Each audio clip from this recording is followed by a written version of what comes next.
Yo! Aujourd'hui on se retrouve dans une vidéo pleine de sel pour parler de deux films Disney que je déteste. C'est parti pour Saludos Amigos ainsi que les trois Caballeros.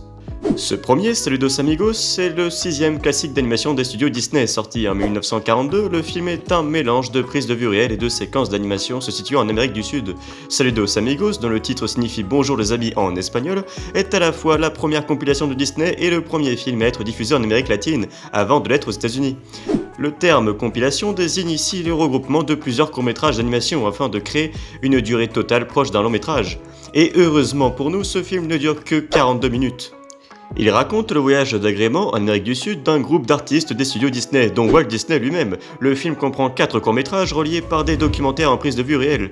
Il faut être très conscient que l'incroyable succès de Blanche-Neige et les 7 nains n'a au final été que de très courte durée pour Walt Disney.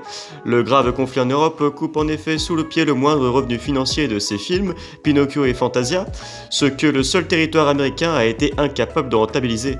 Sachant qu'en plus, tous les derniers de la compagnie ont été réinvestis dans de nouveaux locaux flambant neufs, et dans plusieurs gros projets, dont Bambi notamment, et qu'un important piquet de grève a stoppé toute production dans les studios. L'invitation de gouvernements américains dans les voyages diplomatiques en Amérique latine arrive à point nommé avant que conflit social ne s'aggrave. Walt Disney en profite donc pour emmener avec lui une petite équipe d'artistes, et surtout une caméra 16 mm, dans un esprit de rentabiliser un peu ce voyage. Là en fait on déplaçait l'équipe, on s'est dit au lieu de se faire chier on va filmer.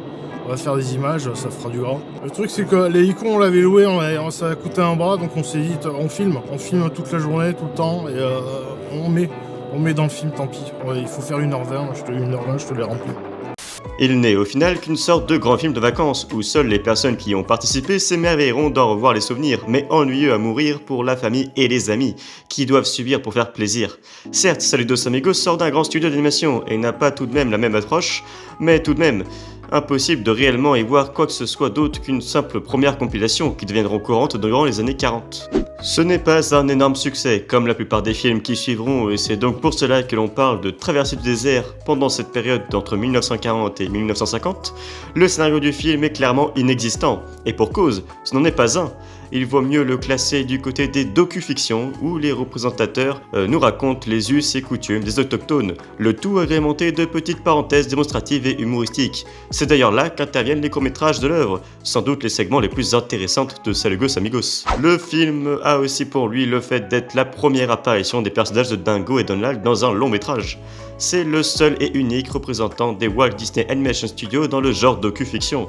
Dépourvu du moindre scénario ou fil conducteur, l'animation est sommaire et fait sur le tas dans un but économique. Un film que l'on oublie donc très rapidement au profit des œuvres plus ambitieuses des studios Disney. Passons maintenant assez vite à mon avis. Pour le scénario, j'ai mis 0 sur 5 puisqu'il est inexistant, il n'y en a pas. L'animation plutôt sommaire et fait sur le tas amène une note de 1 sur 4.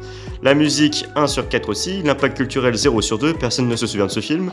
La vibe est de 2 sur 5, ce qui lui fait un total de 4 sur 20. Maintenant, passons aux 3 Caballeros qui n'est guère mieux. Sorti en 1944 et mêlant animation et prise de vue réelle, le film reprend plusieurs personnages de Saludos Amigos. C'est le 7ème classique d'animation des studios Disney et où l'anniversaire de Donald Duck servira de prétexte à découvrir tous les pays d'Amérique latine non visités dans Saludos Amigos.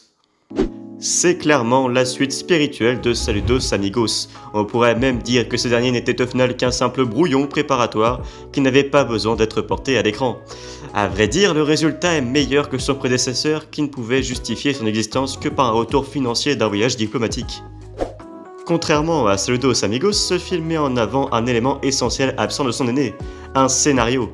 Certes, il est extrêmement mince, puisqu'il se résume à découvrir les cadeaux d'anniversaire de Donald, il n'empêche que c'est mieux que rien. Il sera pour beaucoup, et l'est objectivement, meilleur que son prédécesseur, même si personnellement, je le trouve encore pire à suivre pour 2 raisons. Déjà, la présence de Donald Duck. Je le trouve atroce, je ne supporte pas sa voix et j'en suis désolé. Puis ce film fait 1h12, et d'accord c'est court, mais ça paraît 2 déjà, et puis ça reste plus long que son prédécesseur, donc c'est pire. Je n'aime pas, à titre personnel, les chansons et musiques origines d'Amérique latine. C'est un film qui a aujourd'hui beaucoup vieilli, mais qui pour certains, n'en doute pas, conservera un certain charme de cette époque. En raison des difficultés financières du studio des années 1940, les droits musicaux de Saludos Amigos et les 3 Caballeros ont été confiés à Ralph Peer de la société Southern Music and Peer International. Le film est initialement prévu sous le titre de Surprise Package, mais prit le nom de 3 Caballeros en raison des 3 héros Donald Duck, José Carioca et Panchito, le coq mexicain. Sa production a été ralentie en raison des difficultés dues à la guerre. L'équipe de production devait faire des pauses afin d'achever les productions de courts-métrages pour le gouvernement américain. Le film ne reçut pas un accueil des plus chaleureux. De tous les longs-métrages de Disney, celui-ci possède, je pense, l'intérêt le plus limité. Il m'apparaît qu'en dehors de son manque d'histoire et de continuité, il est d'un cruel ennui. Même si c'est un journal de bord en animation, il manque son but car il donne une image confuse et caricaturale de l'Amérique latine, jugeons certains spectateurs.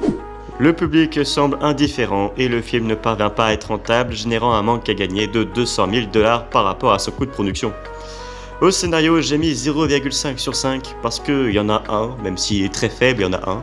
L'animation 2 sur 4, la musique 0 sur 4, je ne l'aime pas personnellement. L'impact culturel de 0 sur 2 et la vibe insupportable de 0,5 sur 5, ce qui fait un total de 3 sur 20. Si cette vidéo pleine de haine vous a plu, sachez qu'il y en a plein d'autres beaucoup plus posées sur la chaîne. N'hésitez pas à aller y jeter un coup d'œil et moi je vous dis à plus pour de prochaines vidéos.